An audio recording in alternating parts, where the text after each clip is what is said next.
You know, a lot of people ask me, they say, well, we're familiar with Rich Dad, and you talk about S quadrant small businesses and B quadrant B businesses, but this sounds to me like an S quadrant business. So let me explain. If you look at the cash flow quadrant, for those of you that are not familiar, if you're not familiar with it, employee, self-employed, or small business, B, big business, and I, investor. The truth of it is that most businesses start in the S category.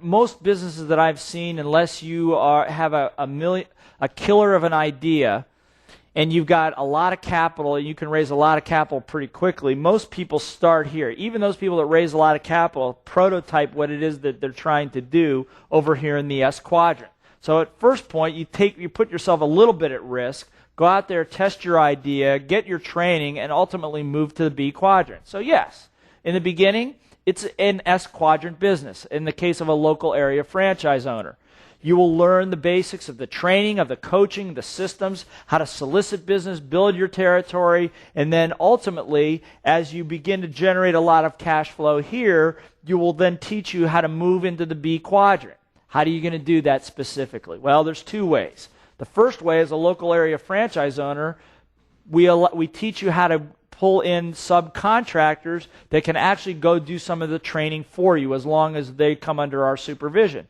At that point, you're generating passive income from other individuals, from your subcontractors, so to speak.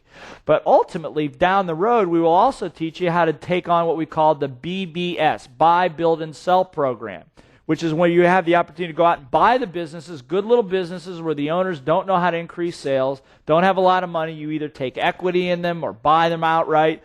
Buy them, build them, generate their sales and income. Now again, this is something that will happen after you've been in the business for a few years. It's not something that you would necessarily do right away. And then you start building passive income from all these other businesses that you invest in. So the idea is you become an investor over here by understanding what it takes to build a good business, finding good little jewels out there, buying them. Some of them may even have real estate attached to them, but being able to then move yourself, even as a local area franchise owner, into the B quadrant in a very, very substantial manner, generating, if you had 4 or 5 of these kinds of businesses that you owned, generating passive income, that you had people in place, training them, working with them, managing them, that automatically puts you into the B quadrant. Remember, the rich dad's secret to creating wealth is primarily not real estate. It's because my friend Robert Kiyosaki, when he invests in real estate, he looks at the real estate as a business. He is primarily a business owner.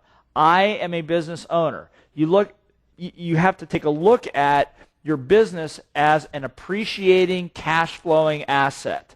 So you start as an S, you appreciate its value, you could ultimately sell your territory and move on to another territory, subcontract or subdivide it and generate passive income, or buy other small businesses that'll generate cash flow for you along the way. And we teach you how to do this. At the regional developer level is more of a B quadrant business to begin with, but it's a substantially higher monetary investment, time investment, and resource investment. At that level, you would have initially 15 local area franchises that you would be driving, coaching, mentoring, and we teach you how to do that you would then be generating a passive stream of income from.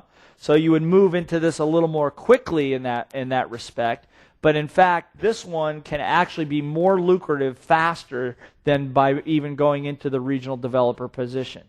Again, when we sit down and talk with you, we can explain both options. But it's a great question to ask and should always be asked in any business you go into. Is this going to be an S or is this going to be a B? And you got to understand the differences between the two so that you have the ability to be able to move into a place of your dreams. If your dream is to build an appreciating asset with passive income, this is a great opportunity. Do you start there? Not necessarily. And anybody that tells you that you do immediately is not necessarily always telling you the truth. Most businesses, business owners go from here to here to here to here. It's a journey. It's a system. There's a way to do it. We encourage you to participate because we'll take you the whole journey through.